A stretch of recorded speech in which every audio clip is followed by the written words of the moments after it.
let's say who came up with that? Who brought that into being? Well, let me show you who that is. That would be Mr. Niels Pflaeging in the upper left of your screen. And with us today, Niels and I have been together, if you've seen this for a while, in the upper right of your screen is a gentleman named Sebastian Kubsch.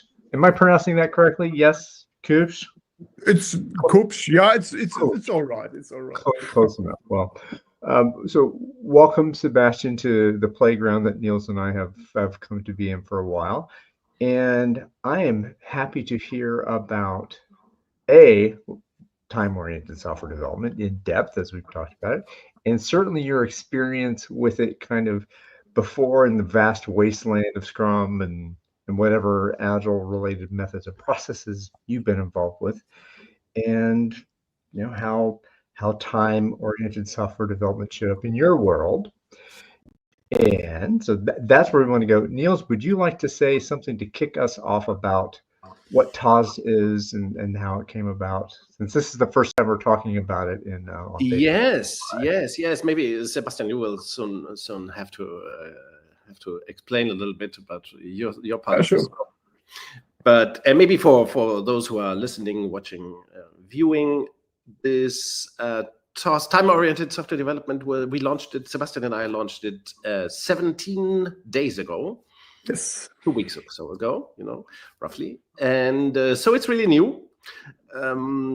People have had the opportunity to read about it because there is a BetaCodex network research paper, our 26th research paper since 2008. So Sebastian and I, a couple of months ago, we decided to publish this together, to write a paper together that outlines both the conceptual side and the case of Pradtke GmbH, which is Sebastian's company, the company he works for and acts as a CTO. And I've been working with Pradtke for a year and a half, I think, Sebastian? Probably. Yeah. I think we two met in summer of 24, if I remember correctly, in the first BetaCodex workshop. Good times. Yes. There is a fabulous photo of that that I took of you, Sebastian, during that workshop. That photo, I have to say that, is not very charming to read through. Do you think you do not look good on it? I've lost weight since then. Let's keep it at that. Yes. But that, the point I wasn't making wasn't, he was so fat. It was, you had this, to my surprise, you had this T-shirt we were wearing. The Beta, with Beta written on it. And I was so surprised. We had never met before. And I wondered, okay, is this a coincidence or what? Whatever, no, you had it done for that. The story is actually great. At the time, I was on vacation with my family, and I was in Denmark actually. And while I was there, I was reading in preparation books like Komplexitoden and others, and I was. I was. I don't know, it connected on a level with me that I said, you have to get into your car, drive the 700 kilometers back to Bochum and meet Niels. And in preparation for that, I actually printed that T-shirt and thought it would just be a cool gag. Yeah, it was very funny, very hilarious. I think the workshop started with Silke, and I dropped in the second day or something. So that was very nice. A very nice surprise. Since then, we have been just for contextualization of this session. We met the first time in the summer of 24. Now, and in between, the company Pradtke adopted cell structure design, a really decentralized structure with cells in the periphery running the business very much better than before. I think we can say today. It's definitely. It's a very different company already, but until this year we hadn't really tackled how Pradtke, which is a software company, it produces software. Sebastian, you can correct me. It produces what does it produce? Time scheduling software for hospitals and Yeah, especially in the healthcare market, fire departments, emergency rescue services, and so on. Everywhere where you have to schedule your employees in shifts is a market we try to get to. Where scheduling of employee work and also the financial, the pay systems are depending on. Yeah, right. Yeah, scheduling. we calculate for example, what money people get for overtime they work and so on. Yes. And shifts, depending on night shifts and so on, all this kind of stuff. So very, very complicated stuff that you solve for larger institutions like hospitals and so on. So the structure changed, but the way the software, the Pradtke software had been developed, we didn't tackle this until this summer, right? And this summer we thought, now is the time to do that. The developers have to come on board. So this is, from my point of view, I had this problem as a consultant to Pradtke. Okay, what should they do different and how? There must be something good, but yeah, you have a point there. You have a point there. I think, as you described, we radically transformed the company itself and the way it works, but we never really took a good look at the way we produce software in this ever-changing system. And not to say that the transformation was a problem for the way we produce software. It was quite slow and tedious and difficult in the times before also. But it was, I think, really important that after things had settled in with a beta transformation and so on, that we took a really good and hard look at the way we, as a software company, produce software.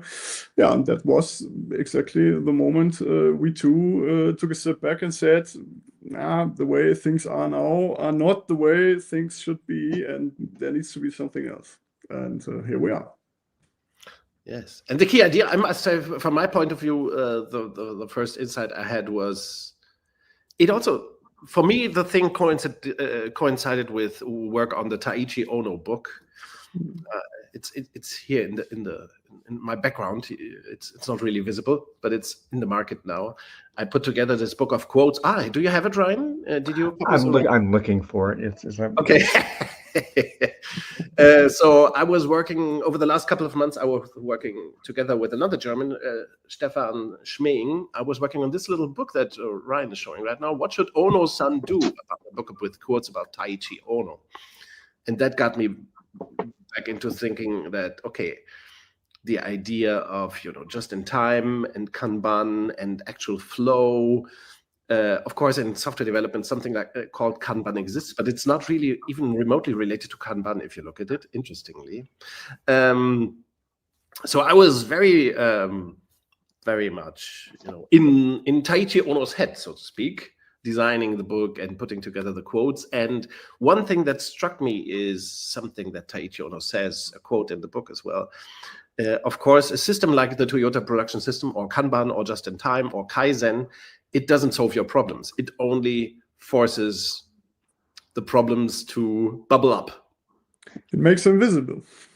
To make the problems visible, unoverlookable. Does that even exist as a word? Probably not. But unavoidable. Yeah, unavoidable. Yeah, unavoidable. So the idea of time orientation came to was very, very strongly in my mind. And I also remembered Ernst Weichselbaum's work, which is prominently featured in our research paper as well that we published 2 weeks ago. And then I had, at some point, I had this idea, okay, let's bring the OK point, the Ernst Weichselbaum's OK point concept into software development. Where could it be placed? And then I thought about, okay, there must be a point in software development that's relevant, a distinction that we overlooked. And that was, for me, that was the starting point of TOSD. Sebastian, maybe you start sharing how it started for you. Yeah,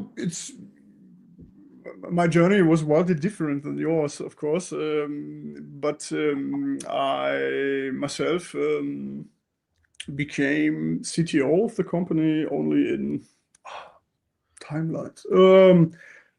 around March, April. Yes, yes. Things Around became March, rolling. yes. Up to And there, deservedly so, I must say.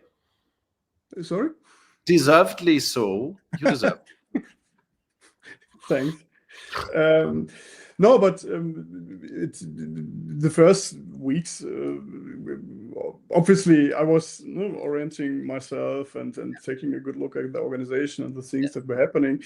I'm at the company since 20 years, so most of the stuff clearly, I knew how things were working out at Pradtke.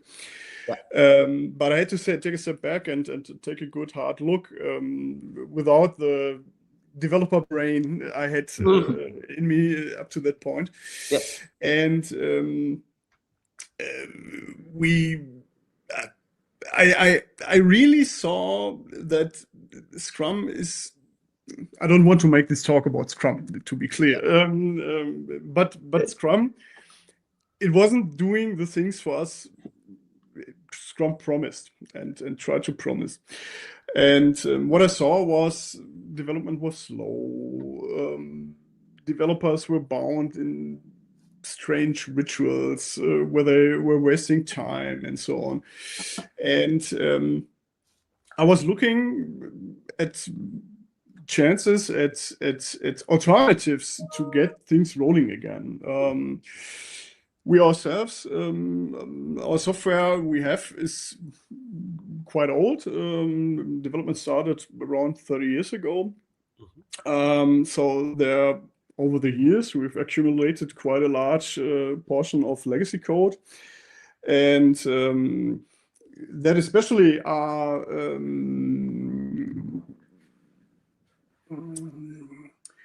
it's difficult, to say the least, to make this migration from such a huge old code base into modern technologies like we're targeting Vue, for example, at the moment. This transition was way too slow, to make a point. Yeah. And it was clear that if we don't change that, if we don't get way faster, if we don't get much more rigid in the processes and things we do, honestly, we would fail over time. And that was a fear that was driving me at the time. And I think, was it July, August? You approached me, I think, and said, "Hey, you made similar observations on some points," and then we decided, "Hey, there are better alternatives. Let's work on that and try to find something that suits the needs of this organization better." And I strongly believe that the ideas we developed in that time are not Pradtke specific, obviously. No? Why else would we have published the paper and so on? But they tackle fundamental problems in the software development world we see today in many organizations and teams. And I think we can contribute to that. We can. I don't want to be too theatrical, but we can make the world a better place, Niels. Yes. Yes. Which is why, even though we were still bringing, or you were still bringing the system to Pradtke and kind of implement it, I think it was right after the go live of time-oriented software development at Pradtke that we also said, okay, we really have to think now about better, Yeah, that's interesting. It wasn't at the beginning. It wasn't clear that what TOSD has become of now would be, I think, or I have the feeling that was never the target. At first, we wanted to build something that worked well for us. And then soon a point came where we said, wait a minute, that can be way bigger than we have thought. And I'm happy that things turned out that way.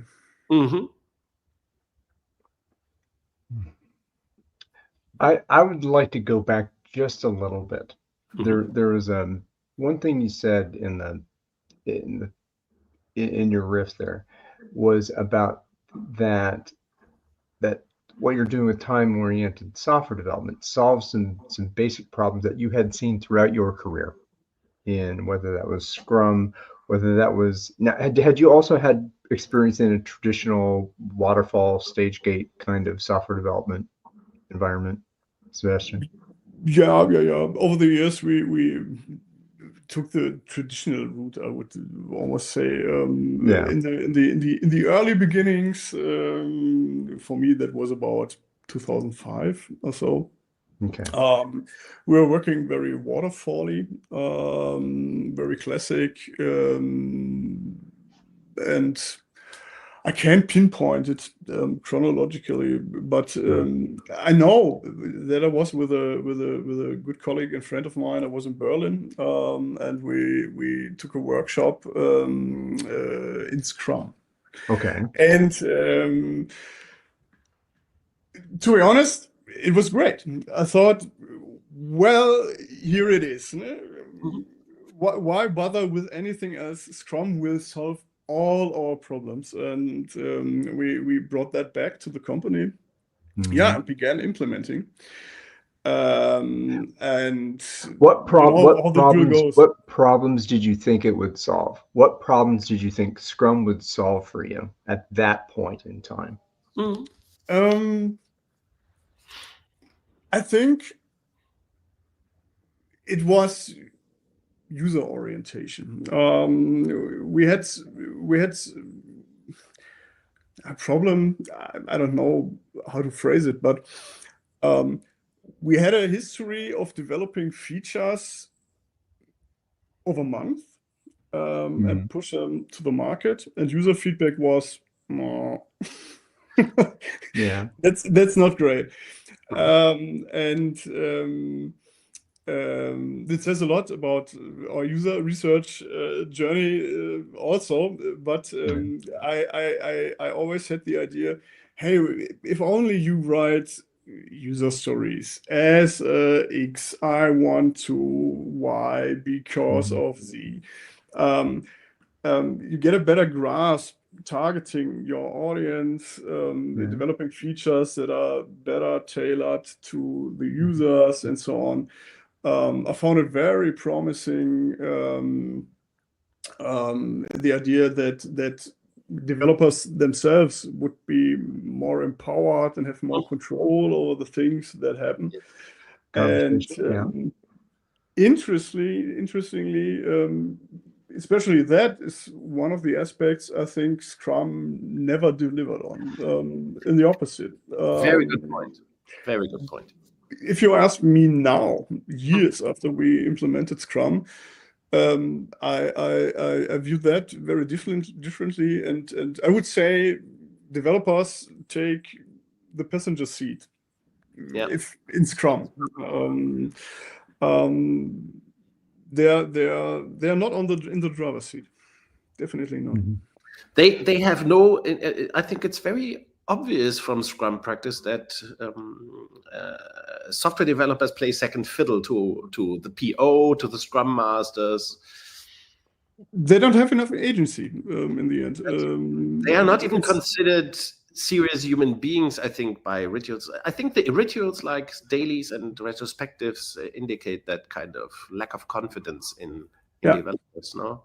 Well, the structure. I mean, historic. I also, by the way, I was a big fan of Scrum, I must admit. For several years. I thought it was very beta.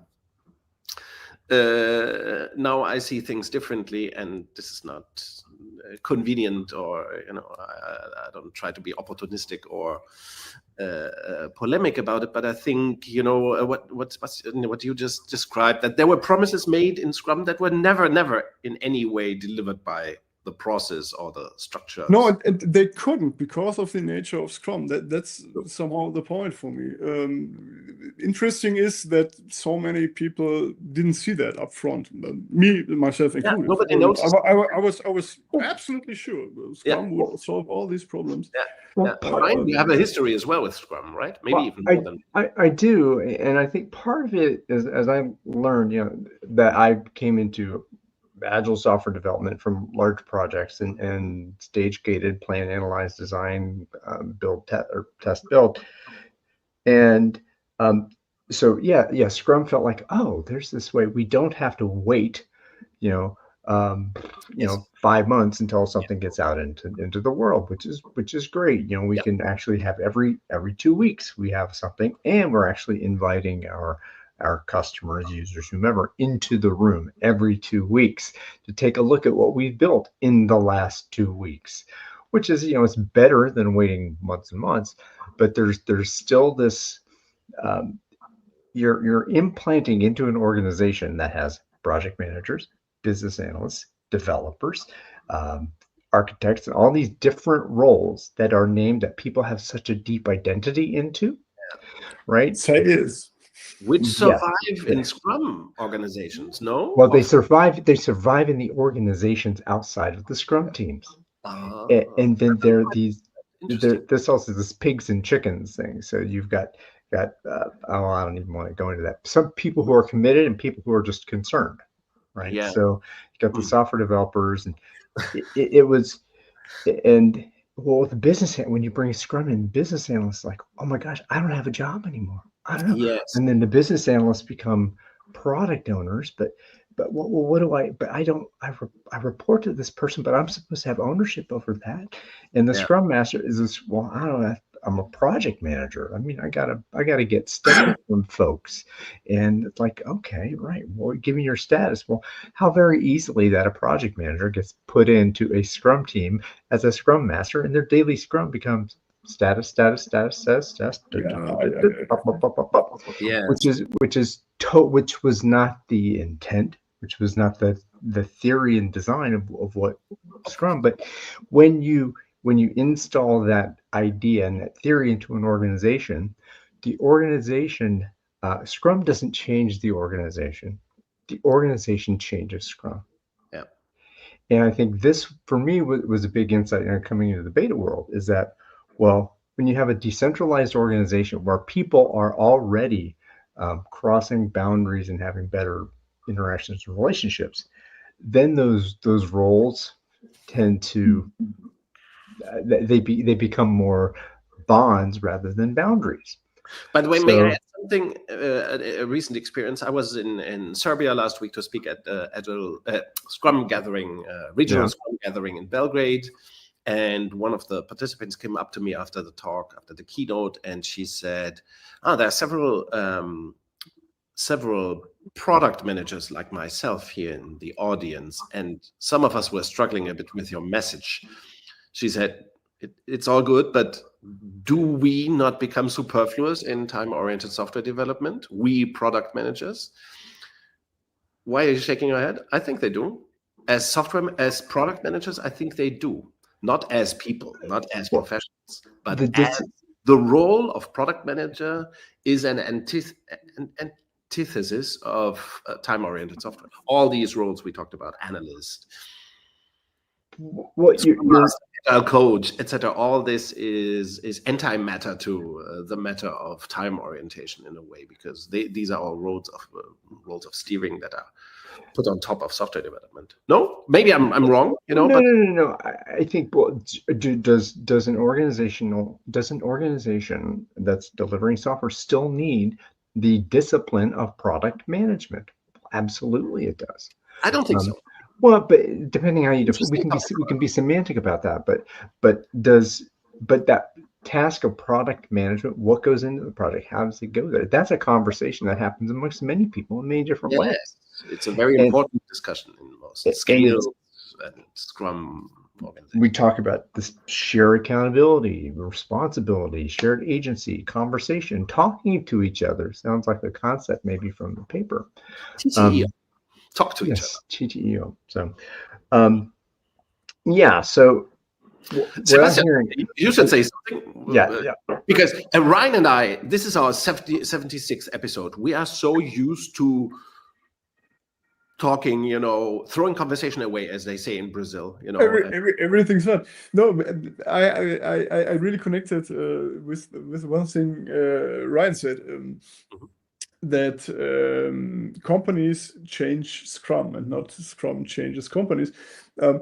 It's funny because whenever in the last 5 years I spoke to anyone about what are you doing? Yeah, we're doing Scrum, but not by the book. We're doing this and this and this differently, and so on. So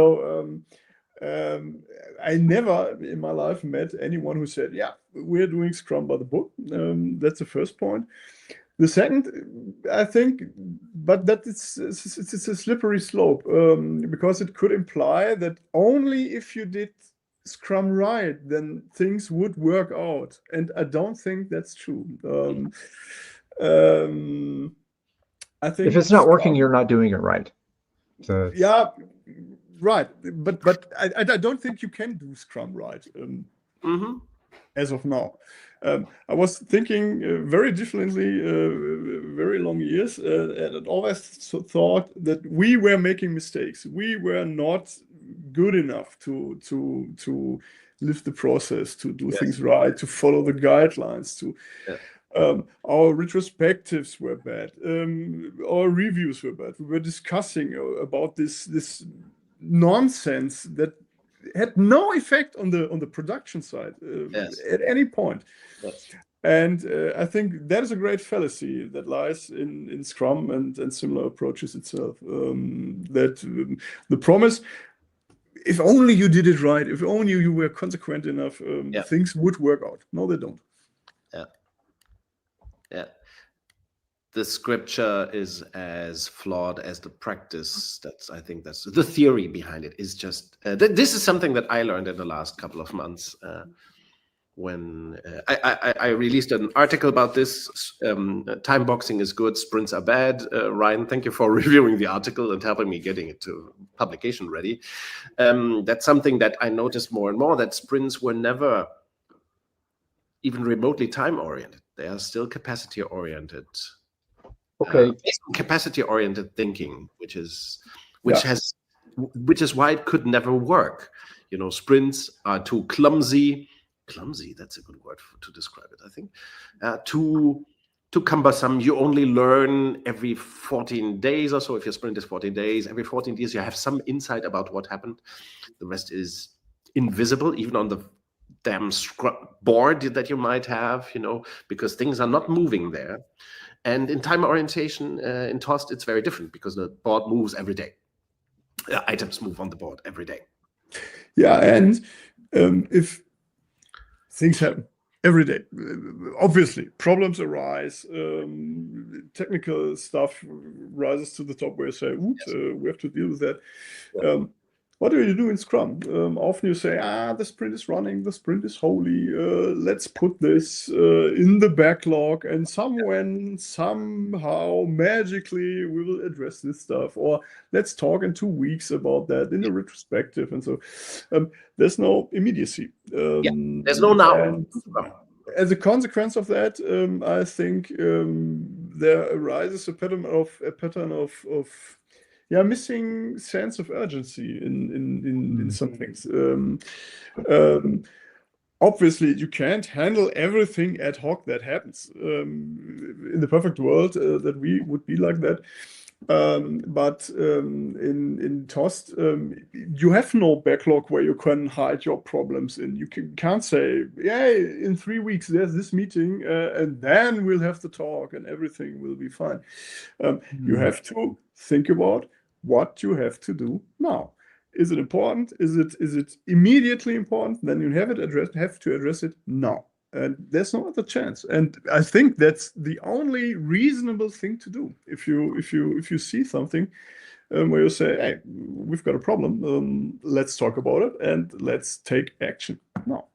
Maybe for those who haven't taken a look at the concept yet, which may be because the concept is only 17 days old or published 17 days ago. So just to explain or contextualize what you, Sebastian, just said, in time-oriented software development in TOSD, every single item, there's single piece flow, just like at Toyota, on the Toyota production line, there's single piece flow, no batching, no batches, no series of items, but every item individually flows through the development process, which is from a list of items, it's called the list, through conceptualization, through a point that's called the OK point, where conceptualization and realization meet and shake hands, and through realization. And realization always only takes 1, 2, or 3 days.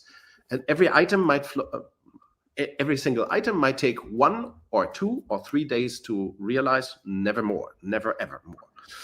So every item that flows through this process from the list, through the conceptualization stage, through the OK point, through realization, it takes just a couple of days to flow through. If you are very good at time-oriented software development, every single item will take no more than a maximum of 4 or 5 days to flow through the whole process, right? Yeah. With nothing stuck at the OK point, but it flows from conceptualization directly, which is a challenge to make that happen. And of course, it's a challenge for Pradtke as well to make that happen. But it always stays up to date. It's very timely, right? It's very immediacy.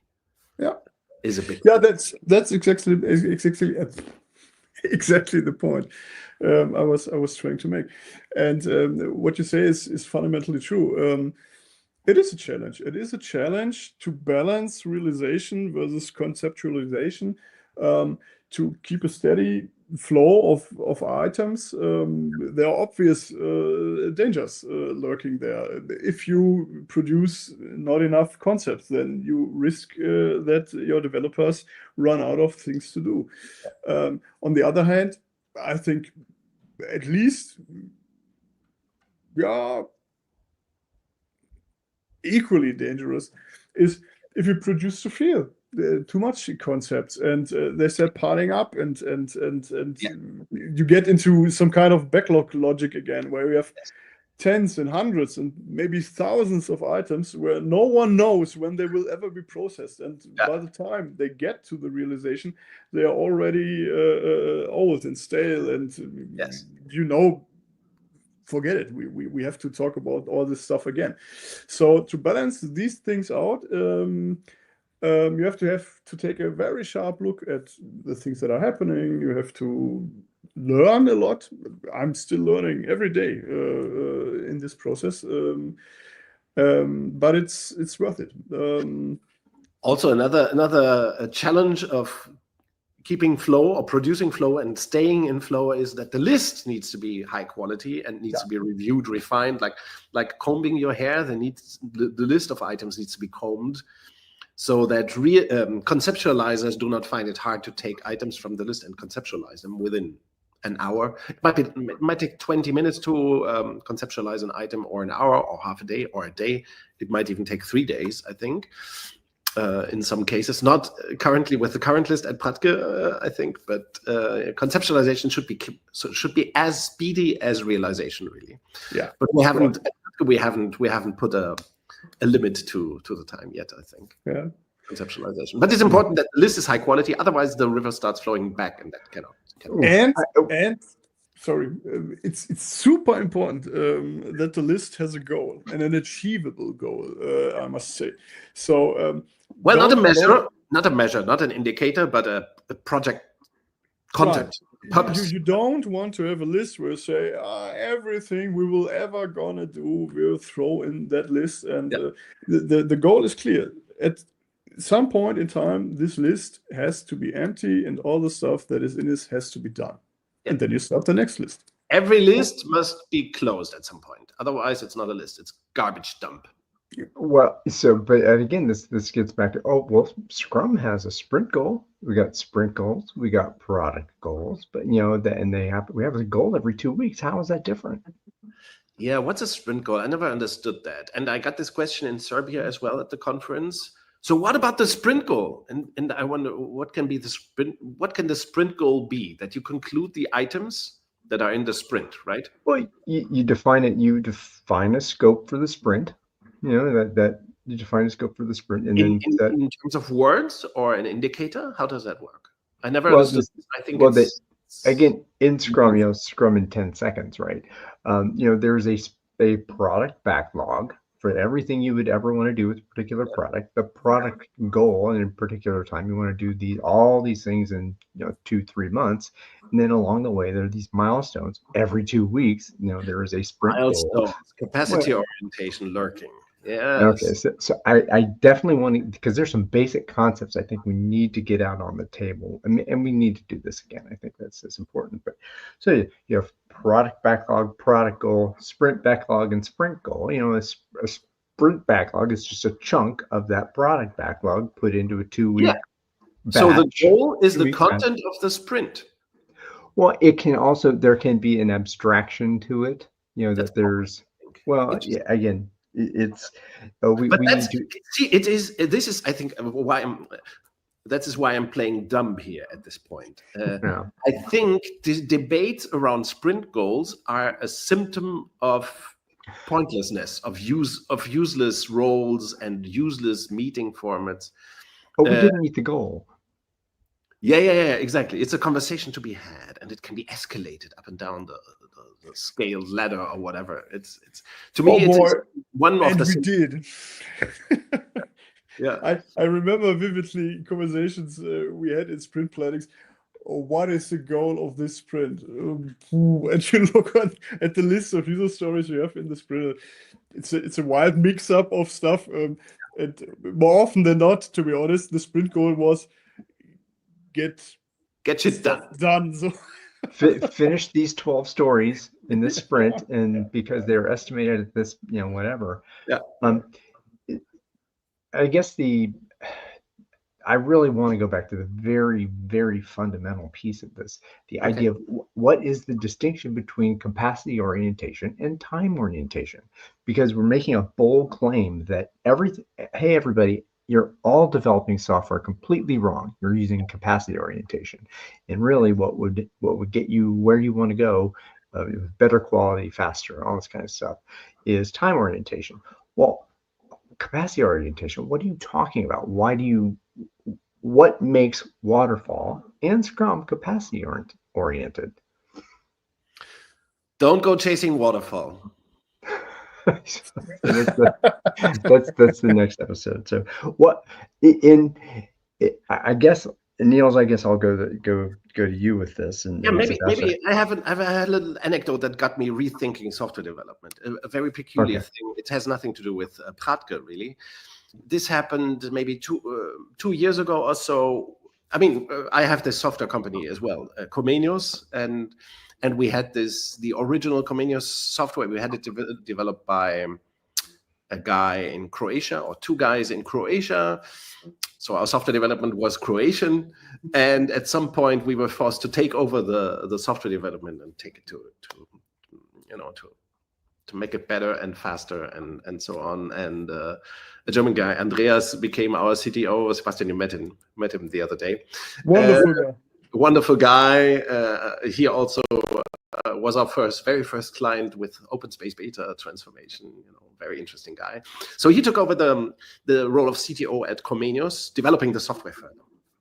And sometimes Silke and I, as we are let's say the people behind the concept of this kind of learning that's behind Comenius, which is small group learning sessions in conversation.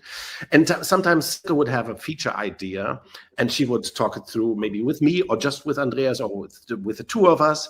And sometimes Andreas would say, "Oh yeah, this sounds interesting. I like that idea." And boom, the next day the feature was ready. It was done. It was or sometimes the next day he would say, "The feature is there. Can you take a look at it, test it?" And then the next day it would be ready. So it always took, like, if he got, to work on the feature that he liked and understood, it would take 1 or 2 days, or maybe 3, to have it done in the software live, so that we could use it and deploy it to clients. And of course, that got me thinking, if that guy can be the architect and the realizer, as we call it today, the person conceiving the item and making it happen, if that is conceptually possible, if no team is needed to develop software, then how is this with other companies, other software features, other softwares? Are they also developed by just 1 or 2 people? And this it nagged me. The notion that's so popular in the Agile movement, that software is delivered by software teams, I saw the proof that it wasn't like that. that software isn't developed by teams. It's developed by a single person or two people. And I checked this at Pradtke as well. You know, I always, I'm not sure if you remember, Sebastian, but I sometimes ask, who is doing this and how is this being done? And the story is never, oh, we have a team that has been banging their heads together for weeks and they have spit this. No, it's always one guy, Golden Dirk or somebody. There's a guy called Dirk. Golden Dirk. Hello, Dirk. There is this guy, Golden Dirk, and Golden Dirk usually works alone. Sometimes he works in pairs, you know, and pair programming is a thing, of course. But, you know, it's never a team developing the software. That's something that I started learning also from other clients we have been working with over the years, software clients. So this is another insight that I personally had, that the software development team is a total myth.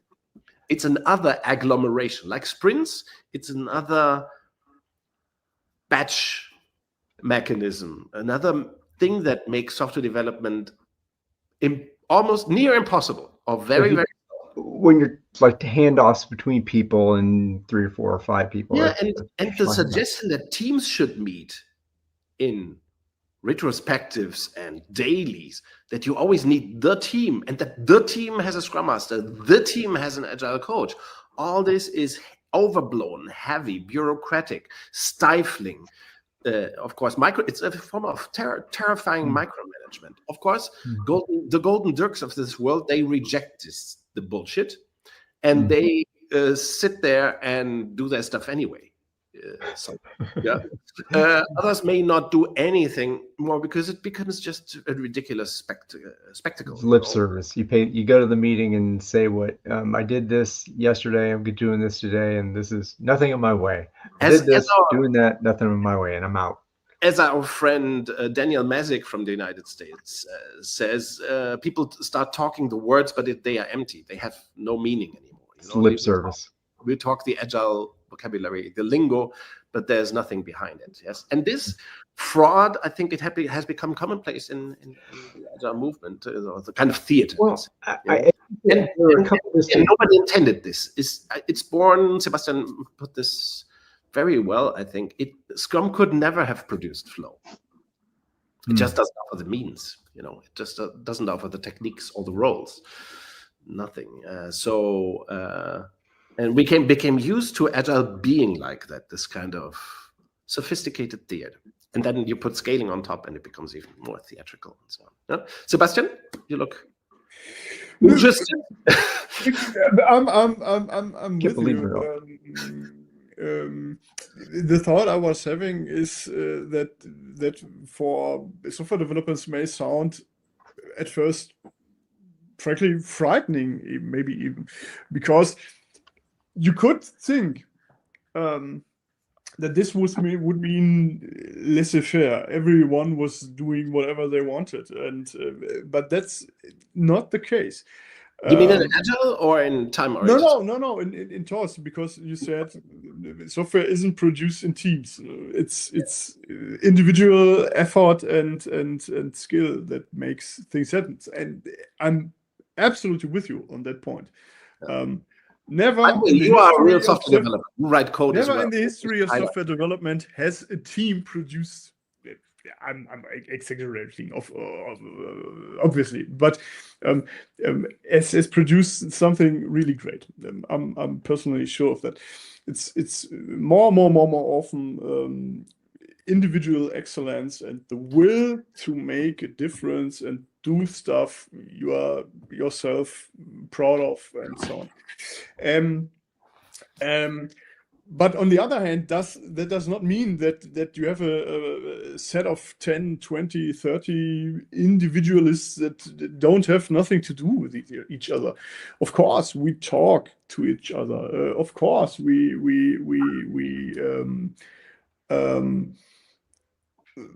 talk about how specific things should work out in the long run, so that everybody is in the same picture and we have common goals there. So I just wanted to make the point that it could sound a little bit loosey, and in fact it isn't, as long as you have functioning dynamics in your teams. one thing I do want to put out here is that there are tribes of folk who do mob programming and who are very experienced in that way and have developed a practice of doing it. Many folks looking, I mean, this is like one screen, 5 people having conversations about code in that way. I have never done it. Again, I'm not a coder either, so I mean, I would be in the room, but I would, whatever. So that's a practice, I think, but that's a different kind of team than I think what you're talking about.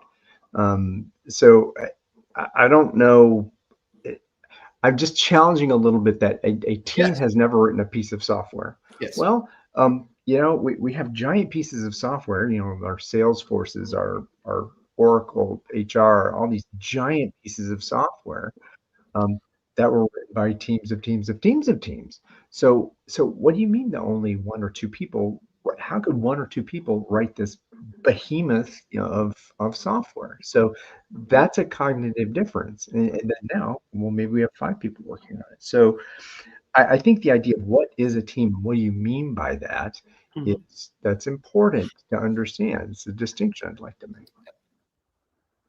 Sebastian, you want to answer that? Still thinking. Well, let me try first. A team is a container. A team is a container of people, and for us in the BetaCodex movement, for the 3 of us, I dare say, a team is something that is not easily sized, scaled to endless numbers. So a team starts with 4 people, let's say, and it ends at 7 or 8. Yes. So a team is a relatively small group of people working with each other, for each other, as we like to say in beta.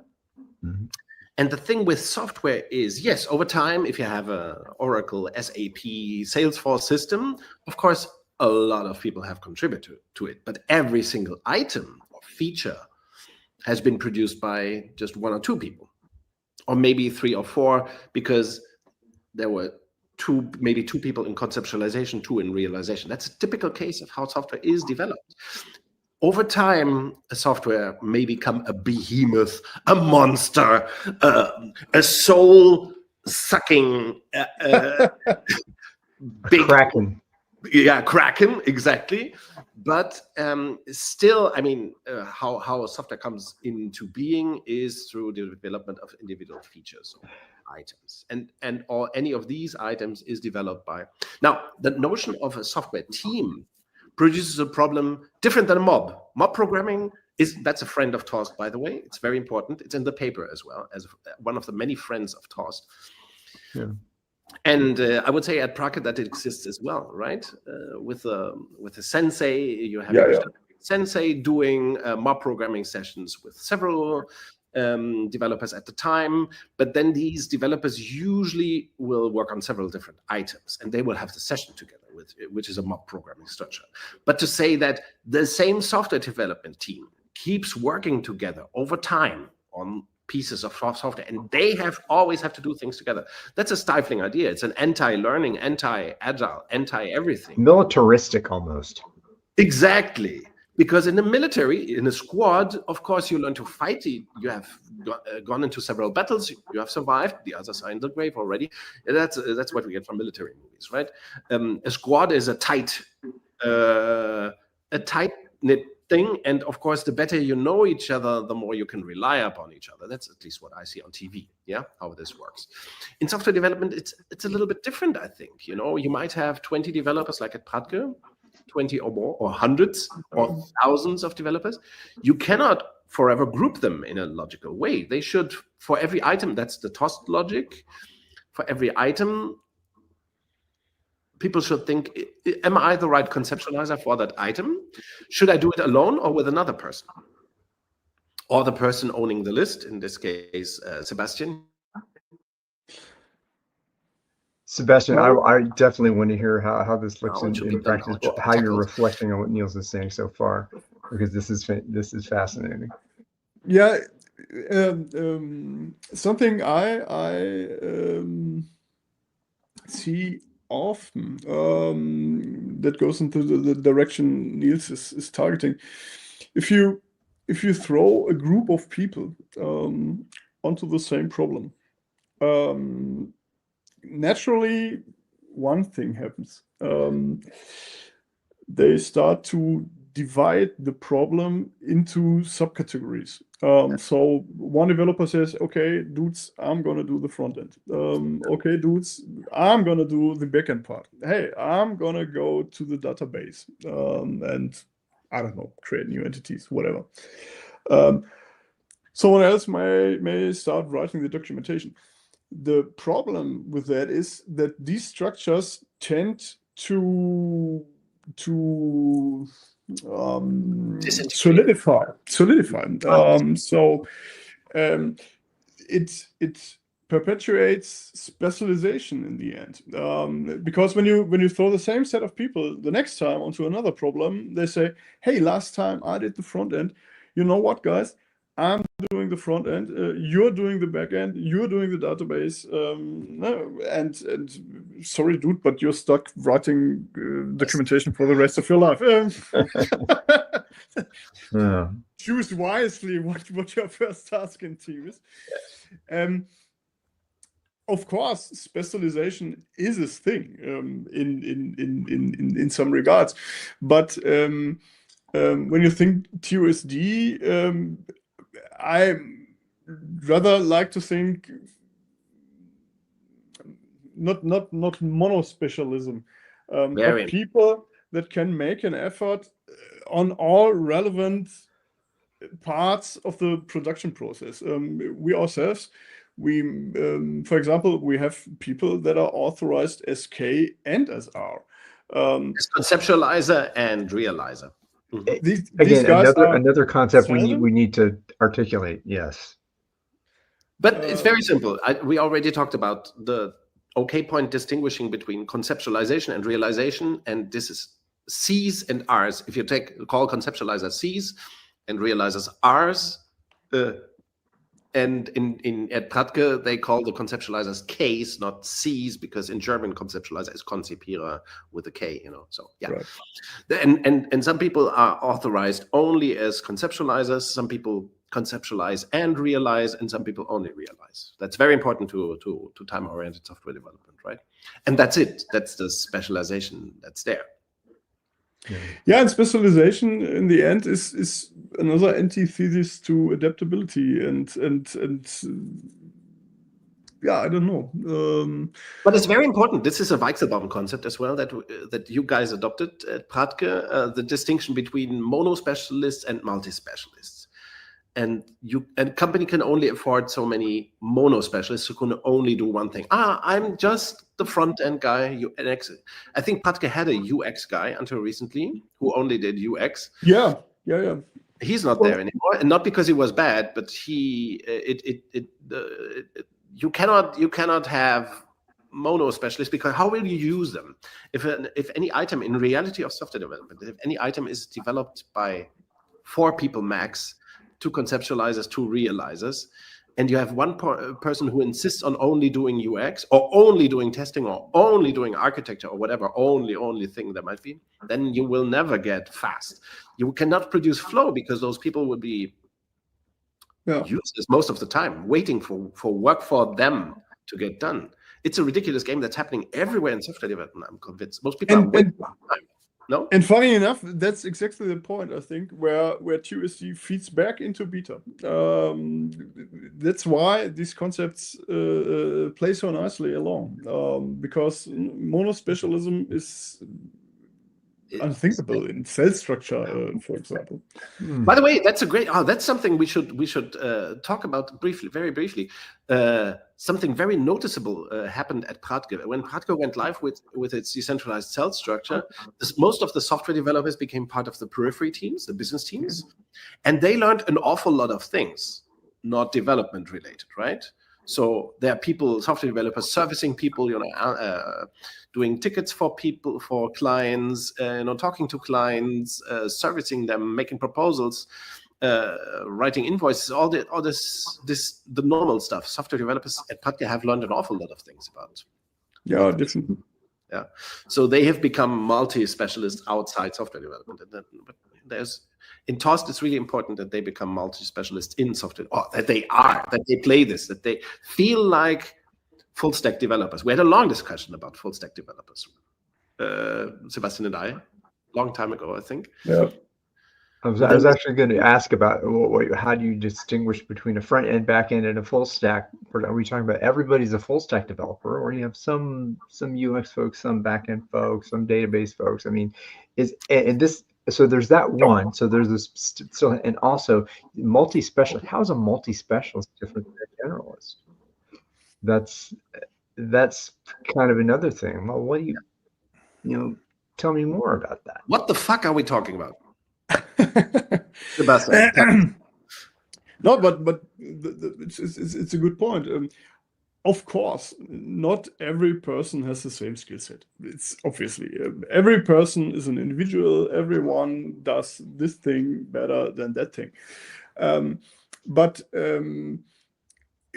I think it's important to think about how concepts are written. The idea is not I write a concept and then someone, I don't know who, is assigned this random thing, but I write a concept with a person in mind.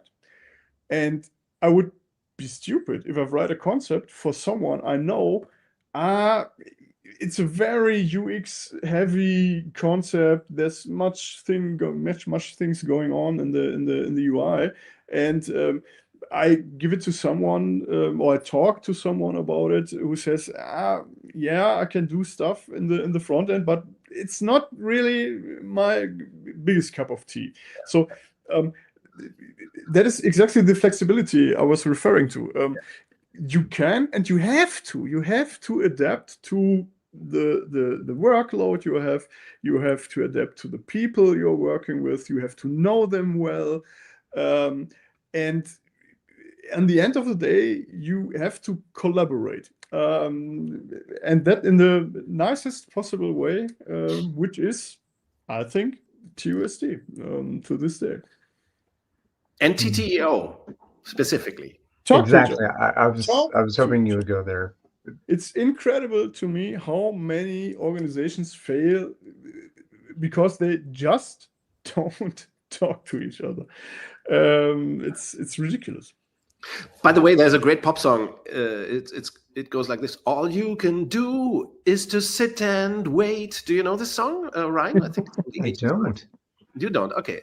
I think what most software developers do most of the time is sit and wait. And not because they are incompetent, inflexible, or whatever. It's that there is so much waiting time imposed upon people in software development because you are waiting for a problem to be solved by someone, for a meeting to happen, for I gotta wait for the stand-up. And in TOSD, the I think the key, and we are seeing how difficult it is at Pradtke as well, right? It's not a simple thing, but people, when they face a problem, they must talk to somebody immediately. That's the rule of the game, really. It's the biggest rule in TOSD, in time orientation, because if you have a problem that you think you cannot solve yourself, talk to someone. Ask a friend, as they say in Denmark, among in the hospitals and so among doctors. Ask a friend. Let's talk to each other. Because only then can you solve the problem and start working again immediately. Otherwise, how long will you wait before you have the problem solved? Until the meeting is happening, until someone comes along and pressures you to solve it. So time orientation, one of the secrets to acceleration is to talk about problems when they happen, immediately, no waiting. Yeah, and intrinsic motivation, that's key. You can't do, and that's maybe, if you want to, the downside.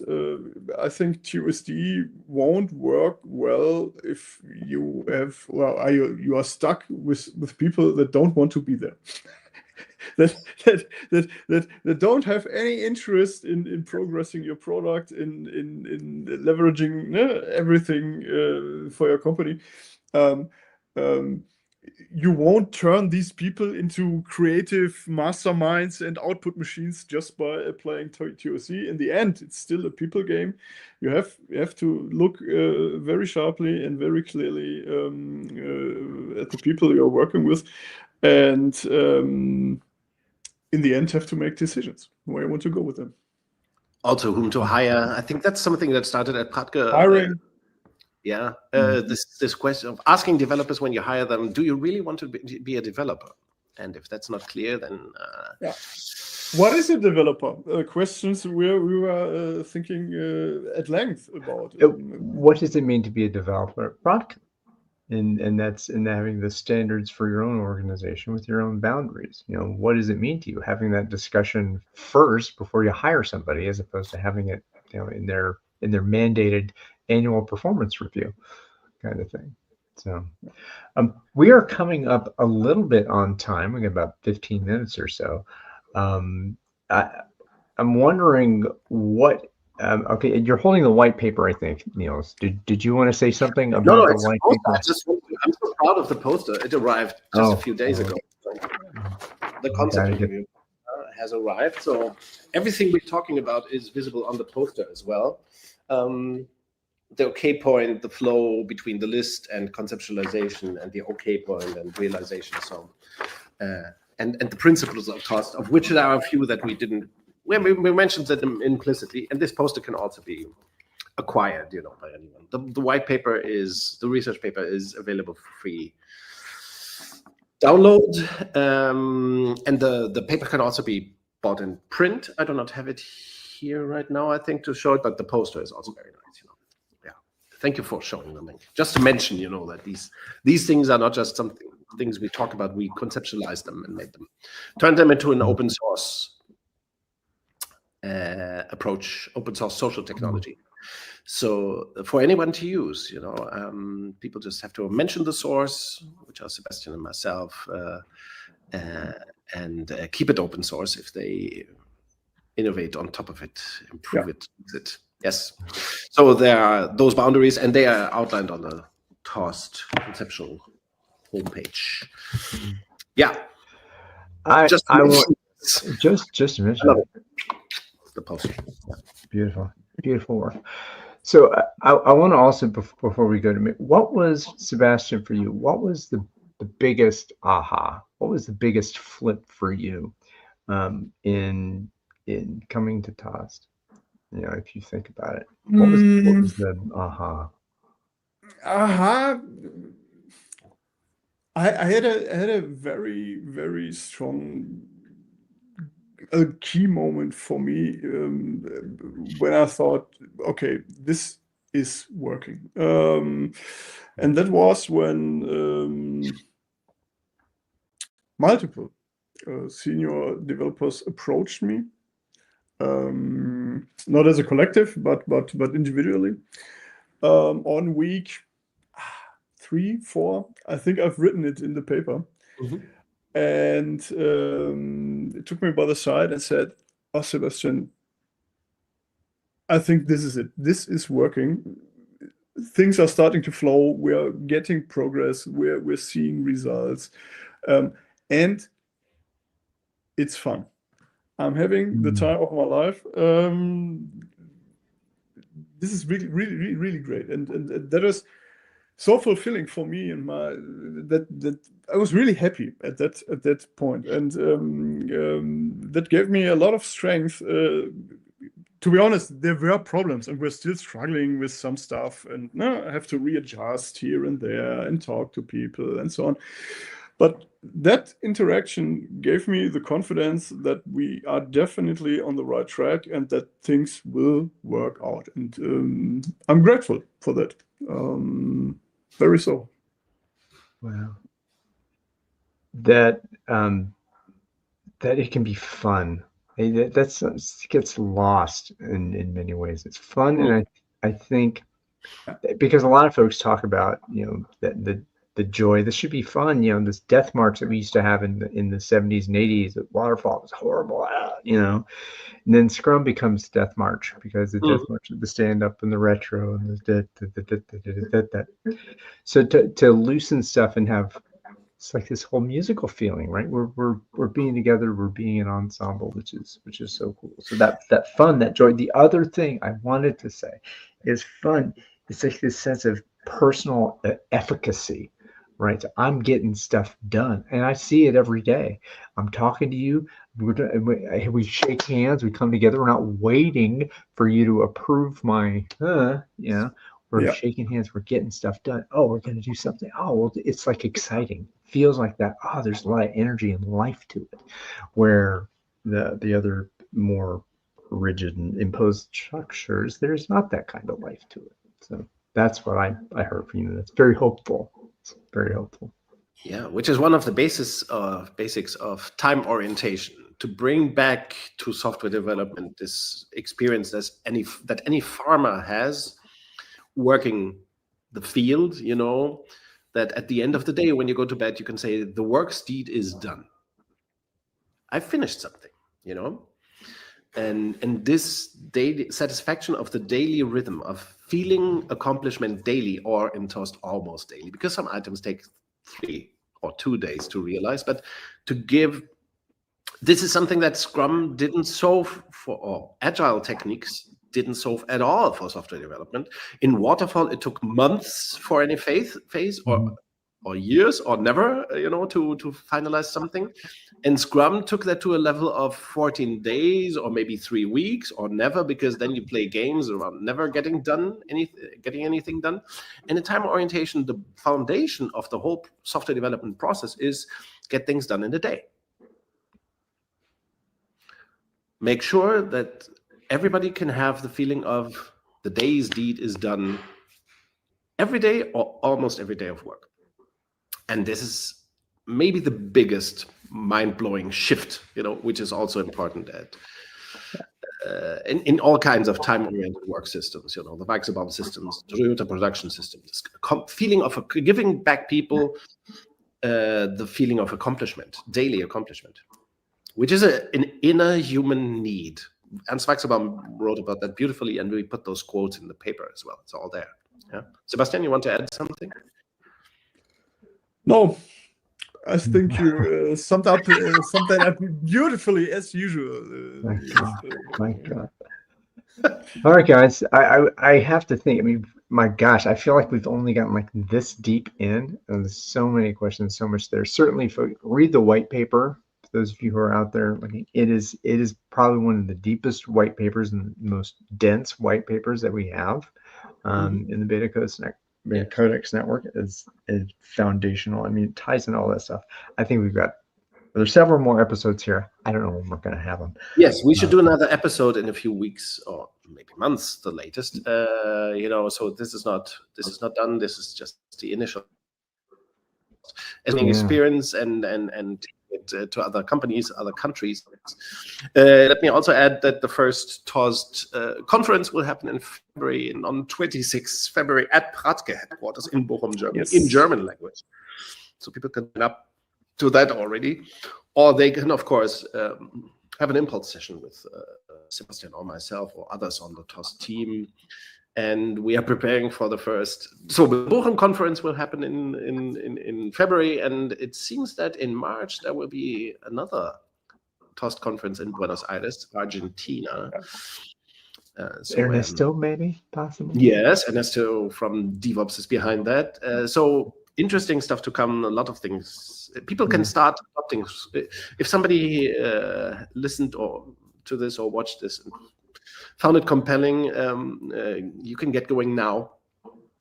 Yeah, stands in your way, except your own beliefs, maybe. And Sebastian and I will be happy to indicate you how to reach out.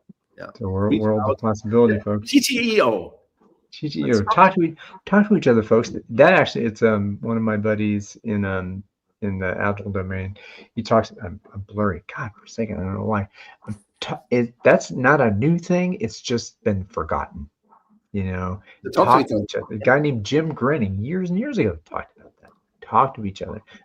Be human beings together. You're not machines. Manage the work, not the people.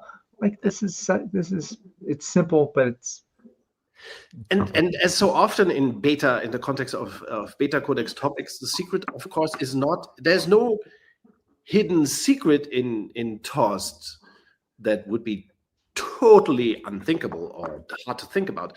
But the secret is more in eliminating what doesn't work, the waterfall stuff, the agile stuff that doesn't work, and so on, the roles that do not work, the rituals that do not work, the processes that do not work, the rules that do not work, etc., etc. And it's really about back to basics. It's very fundamental. But still, if you have several software developers, it's not trivial to see how time can be used as the ultimate structure to discipline a group of software developers that you probably have. And there may be 3 software developers or hundreds or thousands. You need something to discipline them, as a group, to create discipline within the work process. Time is that structure. You don't need another human being to discipline you. Exactly. Inflict discipline upon you. Or let's say the sharpest. What does Indiana Jones use to hit his enemies? A whip. Whip. Oh, the sharpest whip the bull in whip. software development is time, and not a boss. Yeah, boy, all this. I mean, you really hit the nail on the head against another insight. That you brought out there is that it's all these little bits of structures and process, all these bureaucratic things that have built upon the building software over the years. It is all gone in this direction that what we aspire to do, I would say, here in the beta movement, is to release folks from that ridiculousness of bureaucratic power over bullshit. So that's, and lead us not into waterfall, but deliver us from the burden of springs. Don't go chasing waterfalls. All right. So okay, everybody, don't go chasing waterfalls. Be well. Listen to the music. You had another song you wanted to sing here to sing us out, Niels. I wanted to, for the older folks who might be listening, I had the plan, I had prepared carefully to sing part of a tune from the 1990s, I think, by a band called Salt and Pepper, which it was a huge hit. Let's Talk About Sex, and it works so well with Let's Talk About. And of course, he freezes up. Let's talk about. Let's talk about TOS, baby. Let's talk about something. Let's talk about TOS, baby. Okay. All right, folks. Let's talk about TOS. You froze. You said it was Let's Talk About. It was like that. So, all right, everybody. Sebastian, thank you so much. I dearly hope this is. It was a blast. Thanks for having me. Let's have some more of these jam sessions. Niels, always a pleasure. And to you out there who might be watching, hopefully you are, whenever it is in time for you, thank you so much for the precious gift of that time and attention. Peace out, be well, and end stream.